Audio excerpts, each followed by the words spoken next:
Okay, students. Now, next topic is conservation of energy of a free falling body, and in this topic we have to discuss here, and we have to prove here also the law of conservation of energy. That is, the energy neither be created nor destroyed, but it remains the same, or it may be converted from one form to the another form. So that rule we have to verify here.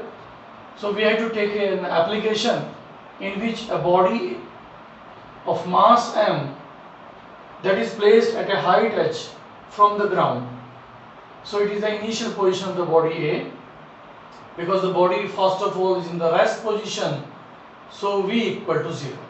In that situation, first of all we have to find out the kinetic and potential energy.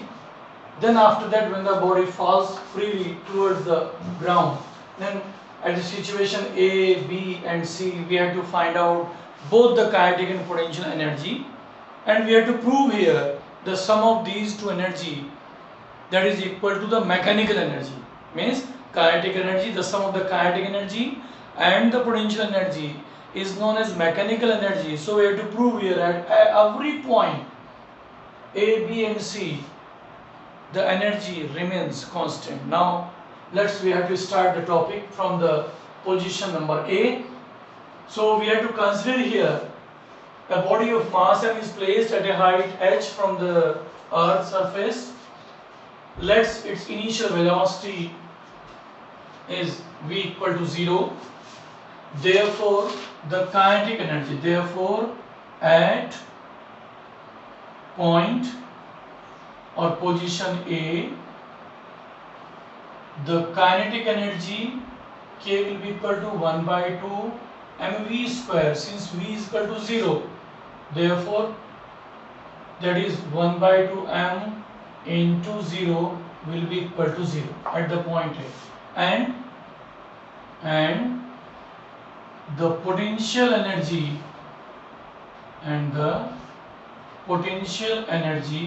at the point A equal to mg, and the height of the body from the earth to A, that is h, so it is mgh. Therefore total energy E will be equal to kinetic energy plus potential energy, so it is 0 plus mgh, and we will get mgh. So this is the first equation in which we have to prove here the energy of the body at the point A when it is in rest position, the energy will be equal to mgh.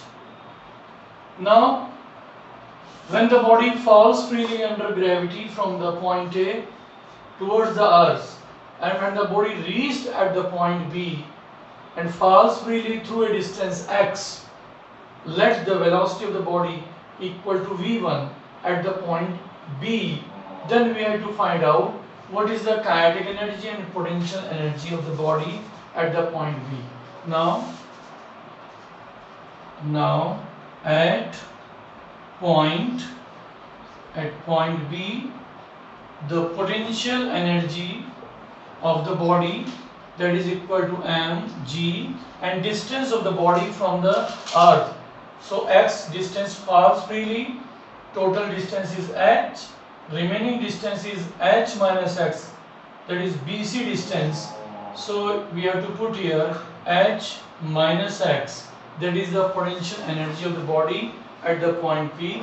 Similarly, we have to find out the kinetic energy at the point B. So to find out the kinetic energy, first of all we have to find out the velocity of the body at the point B. So we have to use here the third equation of motion.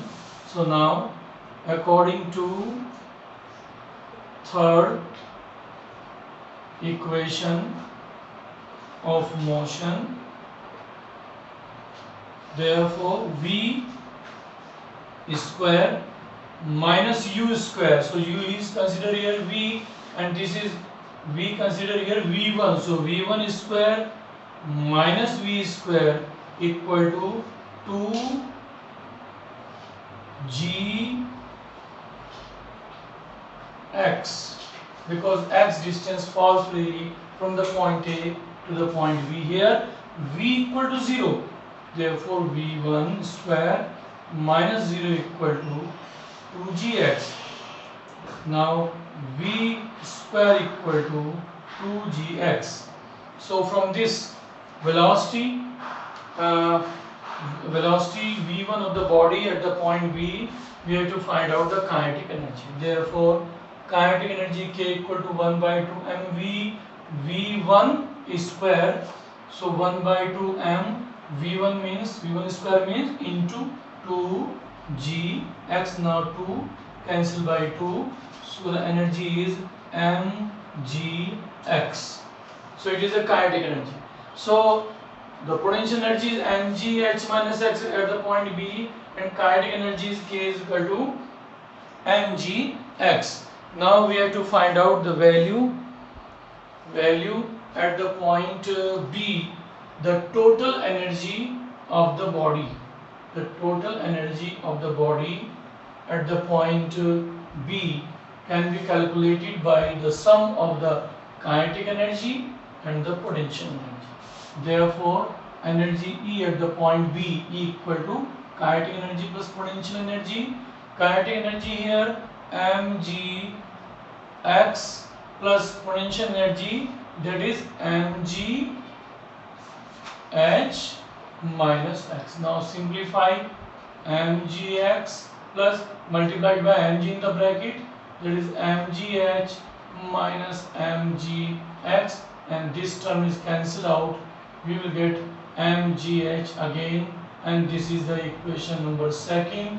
And in this equation we have to find out the energy equal to mgh. Now the same amount of energy is there at the A. We have to already find the energy already, that is E equal to mgh, and when we find the energy of the body at point B, again that is equal to mgh. Now we have to verify the value of total energy at the point C. Now again the body falls freely under gravity towards the earth's surface, and after that when the body just reaches, means before hitting the earth, when reaches on the earth's surface, so before hitting the earth at the point C, we have to find out the potential energy of the body. Now potential energy continuously decreasing because height is decreasing, but kinetic energy is increasing continuously. It is 0 at point A, it is increased at the point B, and it will be maximum at the point C before hitting the ground. Then we have to find out at point C what is the potential energy. So when the body just reaches on the earth's surface before hitting, the total height that will be of the body from the earth's surface equal to 0. So mgh, but h here is equal to 0, so mg into 0, that is equal to 0. We can write it since h equal to 0. So what will be the again kinetic energy at the point C before hitting the ground? So again we have to use the third equation of motion.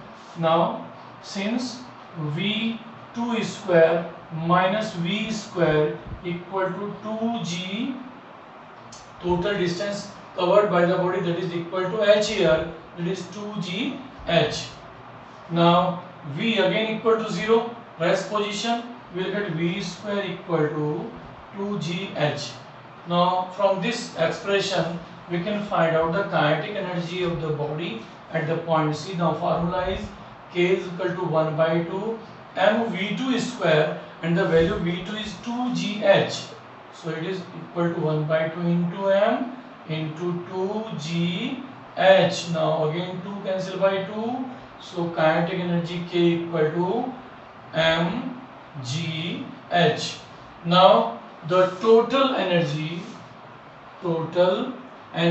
E at the point C equal to kinetic energy plus potential energy. Again at these two, kinetic energy is mgh plus potential is equal to 0. Again when we add these two, so energy will be equal to mgh. This is the third equation. Now in all these equations, from equation first, second and third, we have to obtain the value that is E equal to mgh. Now energy remains the same at the point A, B and C. Then we can say that the mechanical energy remains the same at the point A, B and C in the freely falling of the body. So when the body falls freely under gravity, so it obeys the laws of conservation of energy, because we have to prove here that every point the energy remains the same. Now if we draw the graph between the energy and the height of the body, so we will get the graph like this.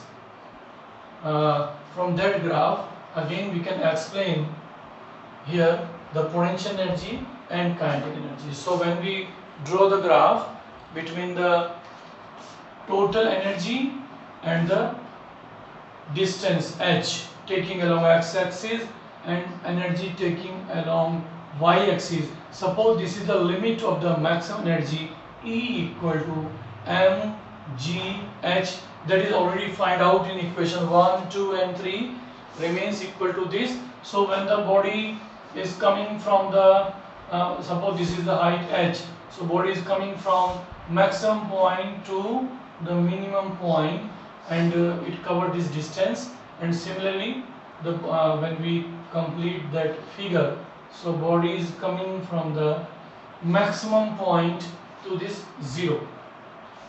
So this point when the energy is maximum and it will be 0 when it reach up to the ground, so it represent the potential energy. This dotted line represent the potential energy and this line indicate the complete energy, means total energy of the body. Now when the energy, because it is increasing from the initial velocity 0, here is energy at origin equal to 0 but increased up to that point, and this line indicate the kinetic energy. Now from this graph the kinetic energy is increasing from 0 to the maximum value, that is equal to mgh, and potential energy decreasing from maximum mgh to 0.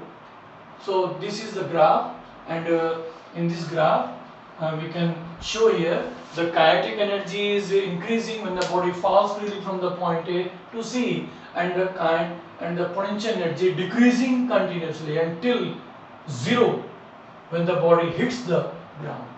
So this is the graphical representation of the energy with respect to height, and it is an important article. Okay, I hope that you have to understand the article. Okay, thank you very much.